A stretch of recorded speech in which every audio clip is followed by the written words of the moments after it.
अब आप पढ़ते हैं रटने के लिए। 28 by 4 is equal to 7. 28 by 4 is equal to 7. 28 by 4 equals to 7.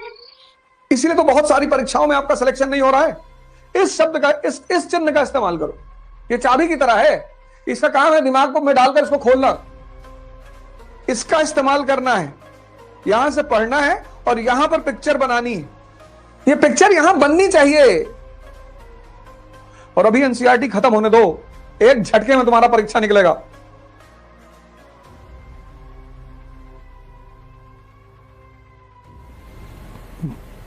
जय हिंद फ्रेंड्स।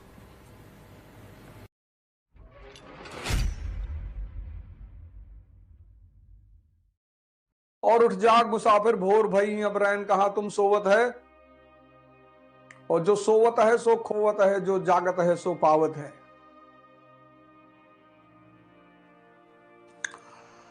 सारे लोग उठ जाएं।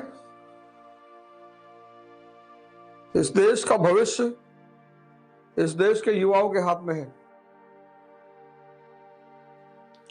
नौजवान क्रांति पार्ट 2।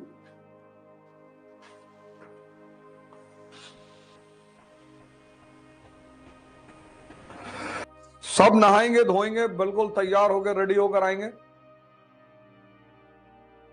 और कुछ बनने से पहले कुछ बनना पड़ता है, साधना करनी पड़ती है। माता पिता का आशीर्वाद लेंगे किताब के सेशन खत्म होने के बाद। और हम शुरुआत करेंगे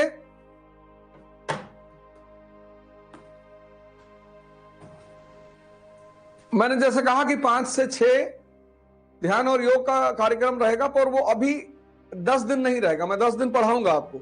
और ये विवेकानंद जी की एक किताब है, रामकृष्ण मठ से आती है ध्यान। ये लेनी है, ये लेना ही लेना है। हिंदी में भी है, इंग्लिश में भी है। Those who are of English medium they can buy in English also. ये लेना है, ये भी लेना है। फिर आप जिस भी धर्म को मानने वाले हैं, जैसे मैं गीता पढ़ता हूं, न्यूज़पेपर सुबह नहीं पढ़ना है, छूना ही नहीं। दिन की शुरुआत एक पॉजिटिव थॉट से करनी, पॉजिटिव विचार से। एक श्लोक, एक पारा, एक पैराग्राफ, बस उस थॉट को दिन भर दिमाग में रखना है। कोई भी एक। मैं यथार्थ गीता पढ़ता हूं, आप बाइबल पढ़िए, कुरान पढ़िए, आदि ग्रंथ पढ़िए, जो भी आपका धर्म ग्रंथ है, जो भी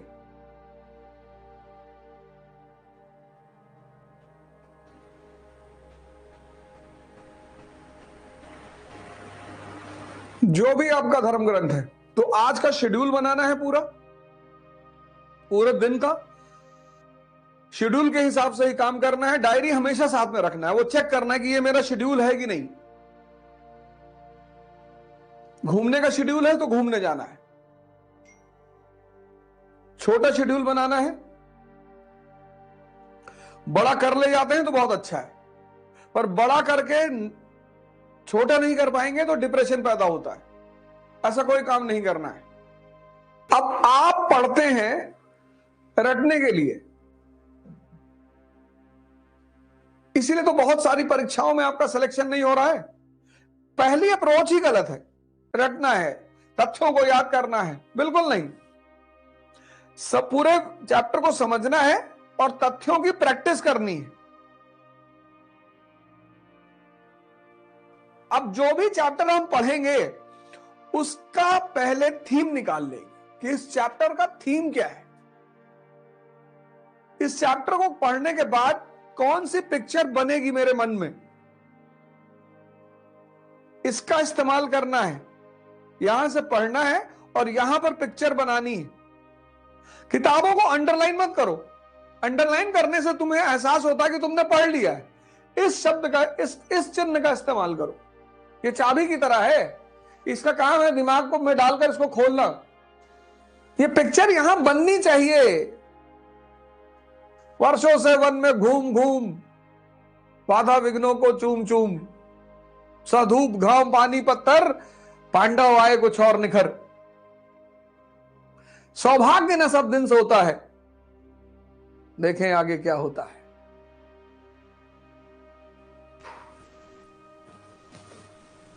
ये ग्राफ याद रखना है, इसको यहां सेव करना है, इसको नोट्स कहते हैं। वो जो गिना जाता है वही नोट नहीं है। तुम में से बहुत सारे लोग किताब को फिर से लिख देते हो, वो नोट्स नहीं है। अब देखो, आंख बंद करो, और अध्ययन के साथ जो सबसे बड़ी चीज जुड़ी हुई है वो है मनन।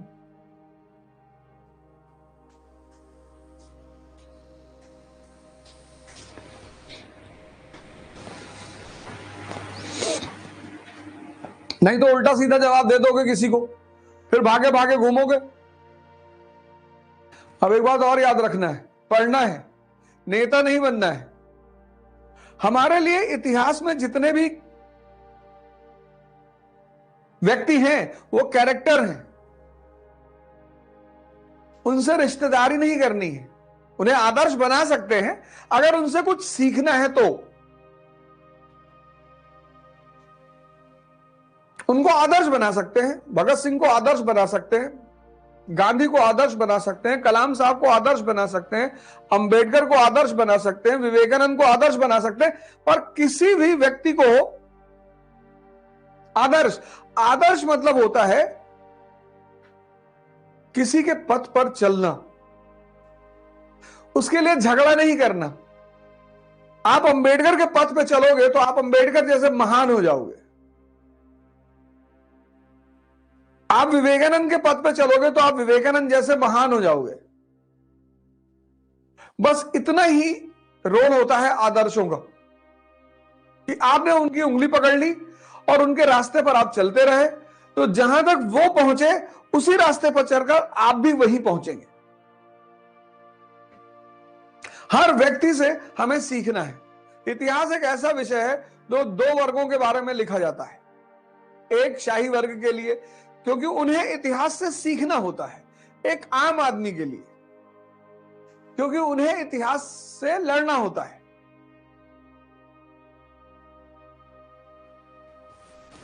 समझना है इस बात को। लड़ाई सबको जीवन में लड़नी है। देखो, 5 बजे उठ रहे हो, लड़ाई ही तो कर रहे हो। मानव का जीवन बिना युद्ध के संभव ही नहीं है। War is the part of human life, या मैं कहूं वॉर इज ह्यूमन लाइफ। सबके जीवन एक युद्ध है, लड़ना है। इन किसके लिए लड़ना है और किससे लड़ना है, ये बहुत जरूरी है। आप रिक्शे वाले से लड़ रहे हैं, ऑटो वाले से लड़ रहे हैं, आप खत्म हैं। आप कुछ नहीं कर पाएंगे जीवन में। हमारे दिल्ली के सीएम अरविंद केजरीवाल जी, वो हमेशा जो सत्ता में रहता है उसी से लड़ते हैं। कभी कांग्रेस से लड़ रहे थे, आज बीजेपी से लड़ रहे हैं। तुम लड़ते किससे हो, यह बहुत इंपॉर्टेंट है। और लड़ाई के बिना कोई जीवन ही नहीं। और जिसको संघर्ष से, युद्ध से बचना है, तभी तो रश्मिरथ कहती है कि वर्षों से वन में घूम घूम, बाधा विघ्नों को चूम चूम, सधूप घाम पानी पत्थर, पांडव आए कुछ और निखर। वो जो तुम स्ट्रगल से भागते हो ना, उससे भागना नहीं है।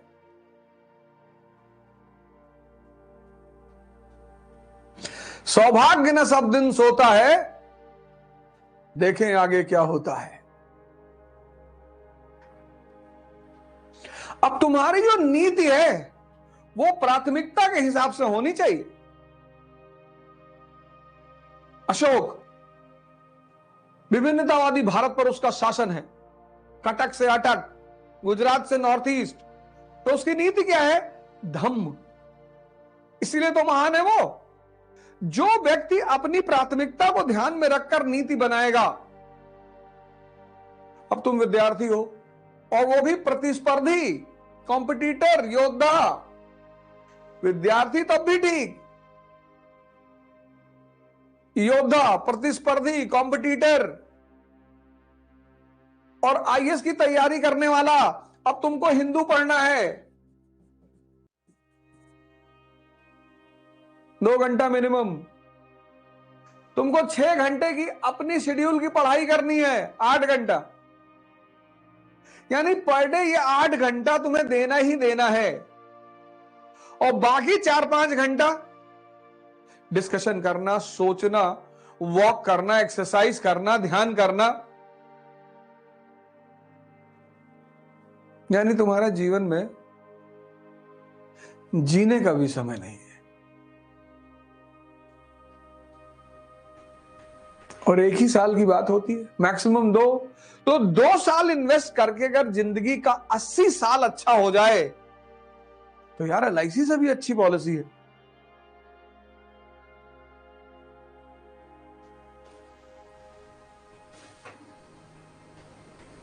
अब इस प्राथमिकता में जब 8 घंटा तुम पढ़ना है, अब तुमने प्रेम कर लिया,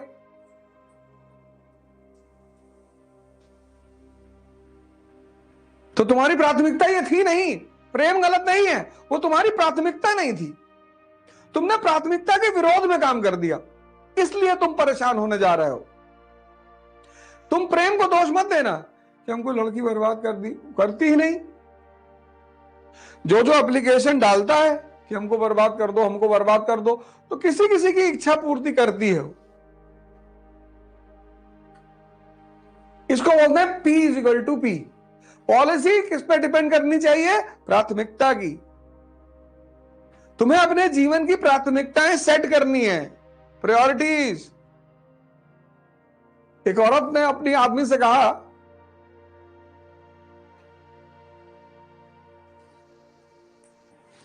तो कैसे तुम्हारा दिमाग कंसंट्रेट हो गया कहानी को सुनने के लिए? कैसे अलर्ट हो गए तुम कि हाँ मास्टर कुछ नया बात बताने जा रहे हो? अरे इसको सेव करो।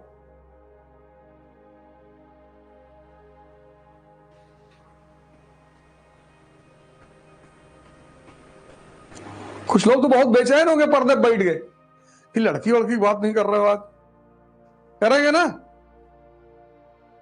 अभी करेंगे। अब तुम्हें यहीं पर रुकना है, एक इमेज बनानी है। 1707 औरंगजेब की डेथ, विद्रोह, वित्तीय संकट, विद्रोह से निपटने के लिए ये सारी नीतियां।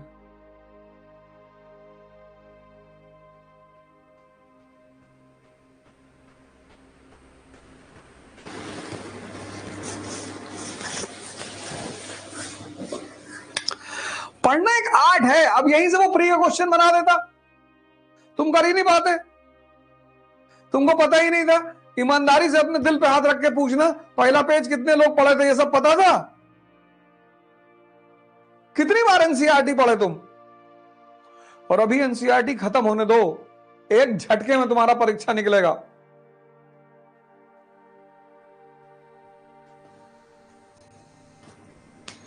डॉक्टर कहता है कि रोग मत ठीक होने दो। मरीज मरीज नहीं है, क्लाइंट है। जब से लोगों ने सुना है कि मैं ये कर रहा हूं, पहले तो उन्हें आशा नहीं थी कि मैं करूंगा 501 रुपए में। जब उन्होंने देखा कि अरे ये तो डिक्लेयर कर दिया, अब एक्टिव हो गए। धोखा दिया बच्चों को।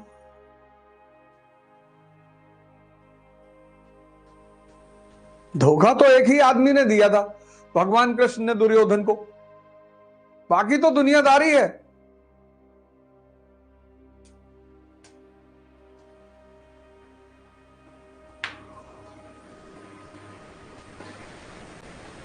ध्यान करो मेरे साथ, योग करो, पढ़ो, सोचने की क्षमता का विकास करो। मैंने कहा ना, इस मंच से मैं बहुत नई नई चीजें करूंगा। सारी एनसीईआरटीयां पढ़ी जाएंगी।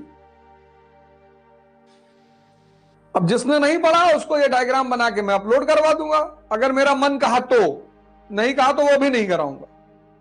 कोई रिकॉर्डेड लेक्चर नहीं।